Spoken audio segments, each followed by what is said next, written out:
바른 길로 가는 신앙의 시간으로 여러분을 초대합니다. 저는 이성길 목사입니다. 오늘 이 시간 저는 여러분과 함께 교회의 사명에 관해서 이야기해 보려고 합니다. 교회의 사명은 크게 네 가지로 구분 지을 수가 있습니다. 교회의 사명은 예배와 선교와 교육과 구제, 더 하나 이야기하자면 친교 또한 포함되기도 합니다. 저는 이 시간 예배에 관해서 함께 이야기해 보려고 합니다. 여러분, 예배란 무엇일까?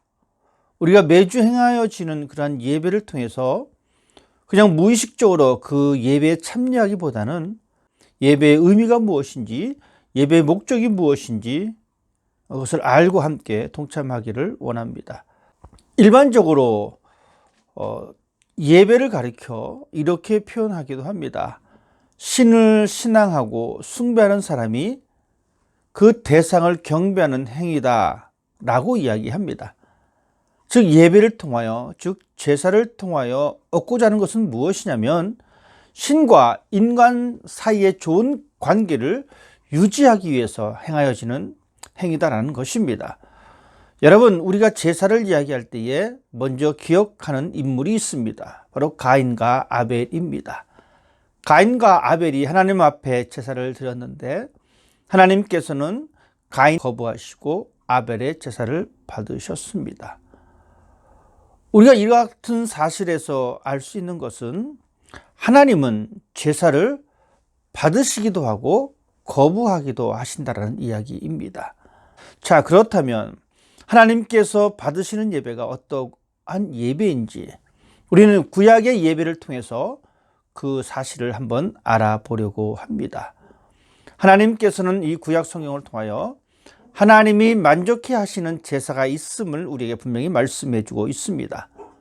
구약 성경 레위기 1장에서 7장까지 나타난 기록에 의하면 하나님께서 만족해 하시는 제사는 이렇습니다.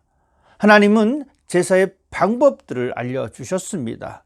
그 방법대로 하나님 앞에 제사 지내는 것을 하나님께서는 요구하고 계십니다.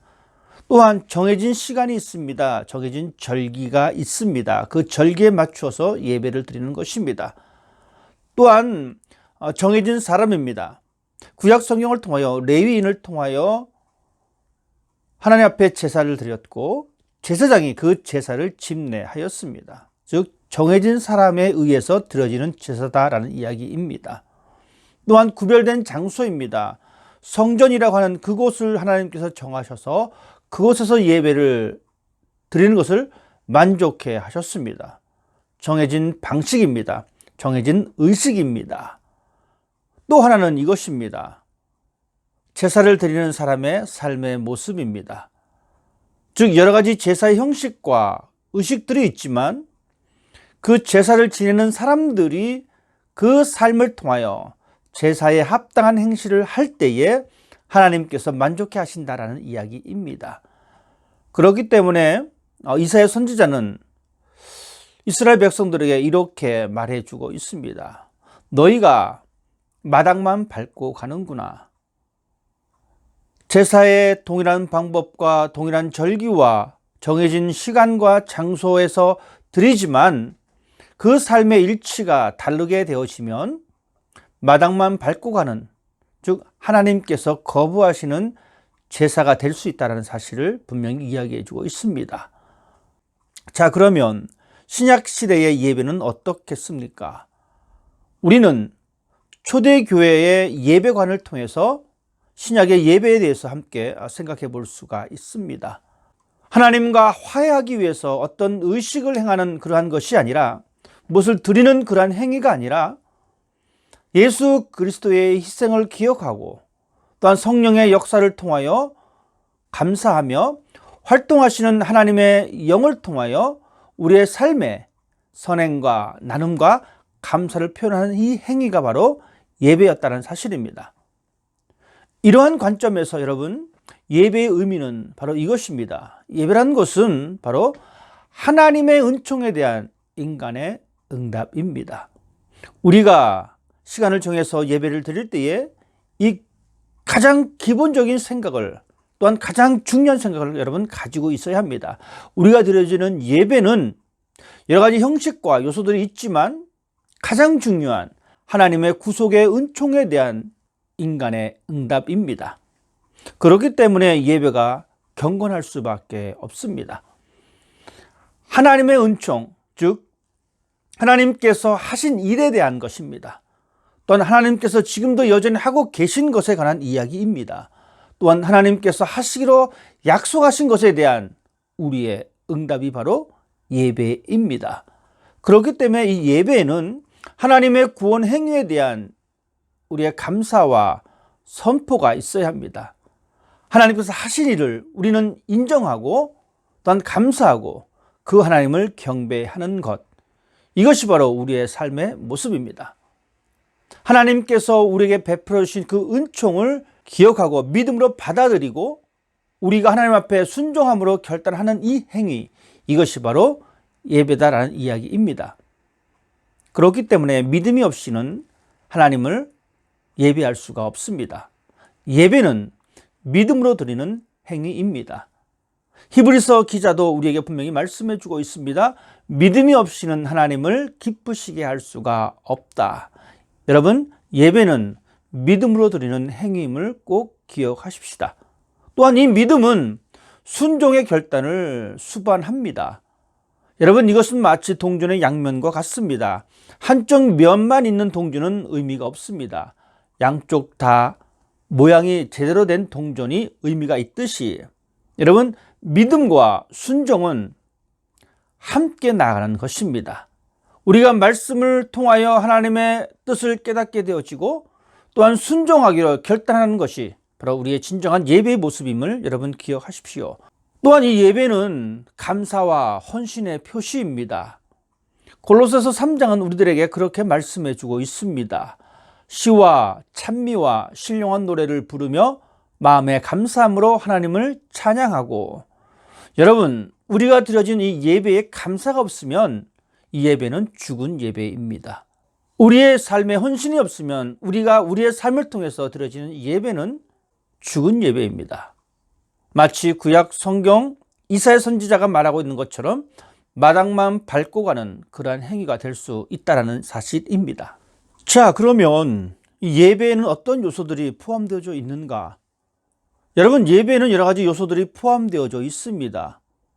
설교입니다. 즉 말씀 선포입니다. 설교는 하나님의 말씀이 선포되는 것입니다.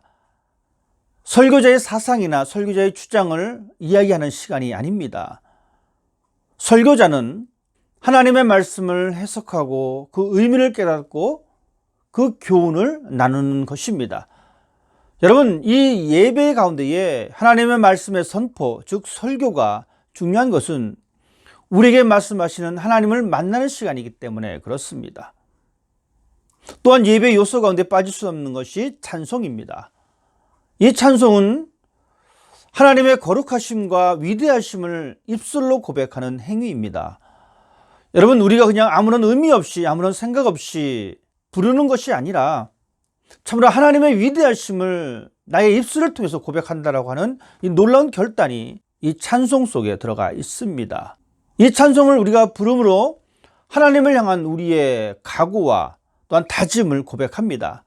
여러분, 찬송가에 수록되어져 있는 여러 가사들을 통해서 하나님, 내 신앙이 이렇게 되기를 원합니다라고 직접적으로 고백하고 있다는 것을 여러분 기억하시면서 찬양을 부르실 때도 최선을 다하여 열심을 다하여 찬송을 부르는 사람이 되어야 합니다. 찬송이라고 하는 것은 예배의 내용이 음악이라고 하는 이 수단을 통해서 드러난다라는 이야기입니다. 예배의 내용이 찬송이라고 하는 그 수단을 통해서 밖으로 드러나는 것이 바로 찬송입니다. 또한 예배 요소 가운데에 기도가 있습니다. 우리가 알다시피 기도는 하나님과의 대화입니다. 영적 대화입니다. 즉 하나님과 계속적인 교제가 드러나는 그 원동력이 바로 기도입니다. 우리가 이렇게 하나님 앞에 기도할 수 있는 것은 하나님의 약속에 근거한 것입니다. 무엇이든지 구하면 이루어 주시겠다라고 하시는 이 하나님의 약속을 근거로 해서 우리는 하나님 앞에 기도를 드립니다. 또한 예배의 요소 가운데에 헌금이 있습니다. 헌금은 감사와 헌신의 내용을 의식적으로 나타내는 것이 바로 헌금입니다. 하나님께서 우리를 구원해 주신 그 구원에 대한 감사와 나에게 주신 모든 것들을 하나님 앞에 바치겠다라고 하는 그런 마음으로 드리는 것이 헌금입니다. 헌금은 하나님 앞에 바치는 것이지 교회에 바치는 것이 아닙니다. 안타깝게도 어떠한 사람들은 이러한 말을 종종 합니다. 목회자가 설교를 잘하면 헌금을 한다. 여러분, 이 말은 잘못된 출발점입니다. 복을 주시는 분은 하나님이십니다. 그렇기 때문에 우리는 하나님 앞에 헌금을 바치는 것이지, 목사가 설교를 잘해서 교회가 정이 많아서 헌금을 한다, 이것은 잘못된 생각입니다. 또한 이 헌금은 하나님께서 명령하신 명령이며 성도의 의무입니다. 여러분의 헌금 생활을 통하여 여러분의 신앙의 현주소를 발견할 수가 있습니다. 내가 얼마만큼 하나님의 말씀을, 하나님의 명령을 잘 지키고 있는지. 이 헌금은 하나님의 말씀을 선포하는 일과 구제하는 곳에 사용되어지고, 이 헌금은 또한 교회를 유지하고 교회를 운영하는 곳에 사용되어집니다.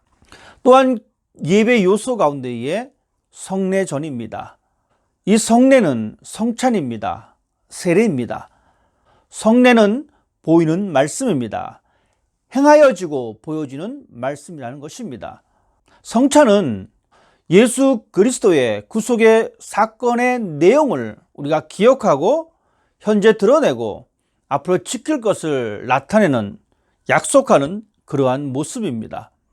그렇기 때문에 이 성례는 그리스도의 구속사를 회상하면서 함께 하시는 그것을 기억하는 요소입니다. 여러분, 이러한 요소가 바로 예배가 가지고 있는 요소입니다. 자, 그렇다면 우리가 드리는 이 예배의 목적은 무엇인가? 우리가 너무나 잘 알고 있습니다. 하나님께 영광을 돌리기 위함입니다. 누군가에 보여지는 행위가 아니라 보이지 아니하는 하나님 앞에서 우리의 모든 것을 드려지는 그 시간들이 바로 예배의 시간입니다. 예배의 목적은 또한 예수 그리스도의 구속의 은총에 대하여 감사함을 고백하는 것, 또한 이 예배를 통하여 하나님의 영, 즉 성령의 교통하심과 성령의 인도하심에 대한 우리의 삶을 맡기고 확신 가운데 살아가는 것. 여러분, 그러한 삶을 살아내기 위해서 우리는 하나님 앞에 예배를 드립니다. 비로소 그럴 때 우리는 우리의 삶을 통하여 드러나는 예배를 드릴 수가 있습니다. 우리가 있는 곳 어느 곳에서나 우리는 예배자로 살아갑니다. 함께 모여 예배드리며 또한 나아가서 하나님께서 하신 일을 선포하는 그 과정들을 통해서 우리의 삶의 자리에서 예배자의 삶을 우리가 살아갈 수가 있습니다. 오늘 교회 사명 가운데의 첫 번째인 예배에 대해서 말씀드렸습니다.